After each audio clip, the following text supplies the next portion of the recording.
Okay, let's think about this.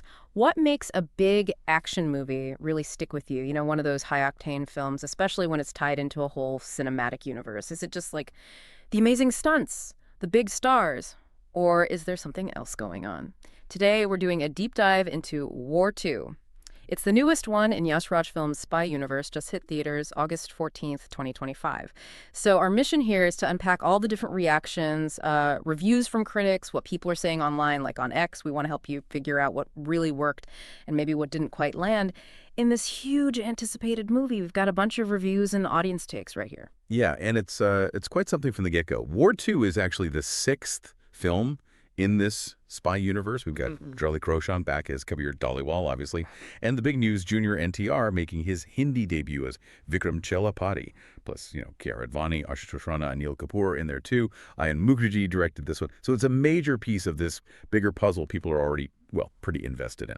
Right, invested is a good word. So for anyone maybe not totally caught up, what's the basic setup of War 2? Okay, so fundamentally, it's a massive action thriller. The main idea is Kabir, former top agent, right, is now seen as an enemy of the state.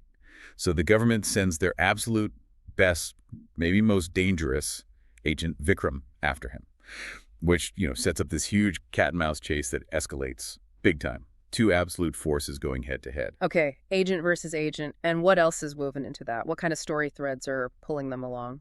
Well, it tries to do a lot. It's definitely a globe-trotting thing. Japan, Spain, Italy, Switzerland, like you mentioned. Lots of twists, supposed to be complex. Yeah. And it digs into themes like patriotism versus maybe personal loyalty. There's also this mysterious terrorist group called Kali, and they use flashbacks, these emotional moments, to try and give depth to why the characters are doing what they're doing, to kind of push the story forward. Gotcha. So with all that going on, where did the film really connect? What were the big wins? Let's talk spectacle. Oh, the action, definitely. Huge praise for the big set pieces. They look great, filmed in all those amazing locations. A lot of people pointed specifically to the entry scenes for Hrithik and Junior NTR, first half. Really dynamic stuff. You've got high-speed car chases. There are samurai fights. Some pretty wild aerial stunts. They weren't just action. They felt like, big star moments. And speaking of stars, you can't ignore that casting. Hrithik and Junior NTR together. Reviews mentioned tremendous chemistry. Was it really that balanced? Yeah, that seemed to be the consensus. It felt like a real partnership, and apparently that energy just pops on screen. Junior NTR's performance got a lot of positive attention. Stylish, energetic, and it played well with both his Telugu fan base and the Hindi audience, which is huge for a debut like this. A real crossover success, it seems. And Hrithik, well, he just slips back into Kabir, doesn't he? Still got that charm, that presence from the first movie. He really owns it. Together, yeah, they were a major highlight for sure. It's interesting, though, because even with some knocks on the film, that final act, the last 30 minutes or so, kept getting singled out for praise. Why was that? That's a really key point. The climax seemed to pull things together for a lot of viewers. It delivered on the big grand finale fight, but crucially, it also managed to land some significant emotional beats right alongside it. Kind of shows, doesn't it? Even if the story wobbles a bit getting there, if you stick the landing with power and emotion, you can really shift how people feel leaving the theater. Gives them that satisfying final punch. And it's not just the fights and the actors, the sound, the look of it. That all plays a big part too, right? Oh, absolutely. Pretam to the background score, Benjamin Jasper, the cinematography, both got shout-outs and reviews for really adding to that epic grand scale. And you can't forget the song Salaman Ali. Apparently, it literally got people dancing in the aisles. Those are the bits that sometimes just cut through everything else. Yeah. Pure shared enjoyment. Okay, but like you said, it wasn't all perfect. Let's look at the other side. Where did War 2 stumble for some viewers and critics? Right. Well, a common criticism was the script. A lot of reviews called the story weak, maybe predictable. When they compared to the first war or even Pathan, the feeling was often that this one just wasn't as impactful. It's that classic style over substance argument you sometimes see with these big blockbusters, isn't it? Maybe betting that the spectacle and stars will carry it even if the story's a bit thin. Some people also found the flashbacks and twists a bit confusing rather than adding real depth. Right, style over substance. And technically, you mentioned the big action scenes, but were there issues there, like with the visual effects? What's the challenge for Indian films matching, say, Hollywood VFX? Yeah, that definitely came up.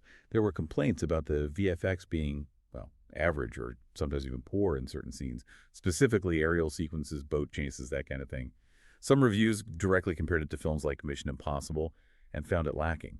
Look, the challenge is often budget, specialized skills, and just the sheer amount of complex effects work needed.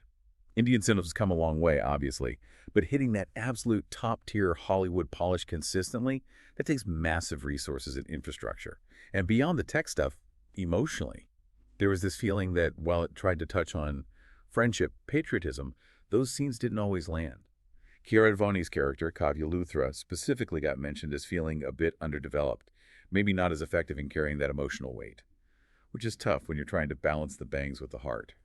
And the runtime, nearly 3 hours. How did that sit with people? 2 hours, 50 minutes? Yeah. Yeah, some viewers found it tiring, especially the second half, which apparently felt slower, maybe a bit scattered in focus.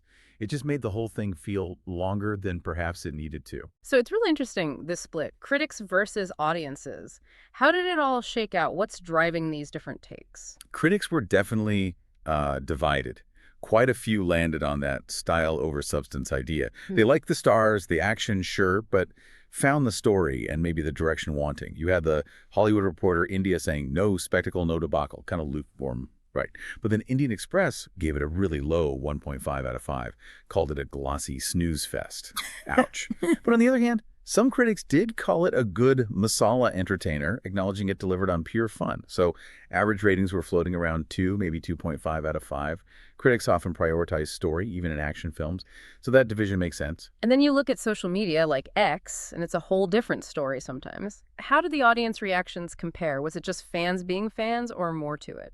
It's definitely more complex than just fandom, though yeah, that's part of it. On X, you saw really strong positive reactions. People calling it a blockbuster, goosebumps, especially fans of Hrithik and Junior NTR. For them, just seeing those two together, the big entries, the action, that was enough. That experience often outweighs plot holes for diehard fans. But you also had plenty of people echoing the critics, calling it the weakest in the spy universe, complaining about the VFX, the script. So the ratings people were giving it were all over the place, 1.5 up to 4.5, but maybe averaging around a 3 out of 5. IMDb was showing similar mixed feelings early on. Audience expectations were clearly just as varied as the film itself. Okay, so moving beyond just the reviews for a second, how did it actually do, box office-wise, and how does it fit into the bigger picture? Right, the numbers. First day collection was 41.78 crore rupees, which is what, around $5 million US dollars? Pretty solid opening. Interestingly, it was just slightly behind Rajinikanth's Coolie, which opened a bit higher at 44.22 crore. Shows how competitive things are, even for a giant franchise film. And releasing it in multiple languages was key, I imagine. Absolutely crucial. Hindi, Telugu, Tamil. That pan-Indian strategy is vital now. It taps into different regional markets, leverages the specific star power Junior NTR in the South. Hrithik more broadly maximizes the reach. And one last thing on the universe, connections the cameos. Some people really like seeing Shah Rukh Khan, Tiger Shroff, John Abraham pop up. Yeah. It's not just a gimmick, right? It reinforces that this is all connected, builds hype for what's next, keeps people invested in the whole sprawling story. It's smart franchise building. Okay, so wrapping up our deep dive here. War 2 seems like this big, flashy, star-powered action ride. Probably delivers if you're mainly there for Hrithik and Junior NTR kicking butt. It definitely hit some high notes that first half, the climax everyone seemed to like, but it also seems to stumble. The script issues, some iffy VFX, maybe not enough emotional punch, stopping it from quite reaching the heights of, say, the first War or Pathan. Yeah, that sums it up pretty well. If you love that pure masala action, the star power, the spectacle, it's probably a fun time at the movies, worth seeing on a big screen. But if you walked in hoping for a really tight, clever story with deep characters and consistent quality all the way through, you might leave feeling a little, well, underwhelmed. So thinking about this mixed reaction, this tightrope walk between spectacle and substance, what does it suggest for the future? For these huge, star-driven action epics, is just being big and loud enough anymore, or do audiences really need both the flash and a solid story underneath it all?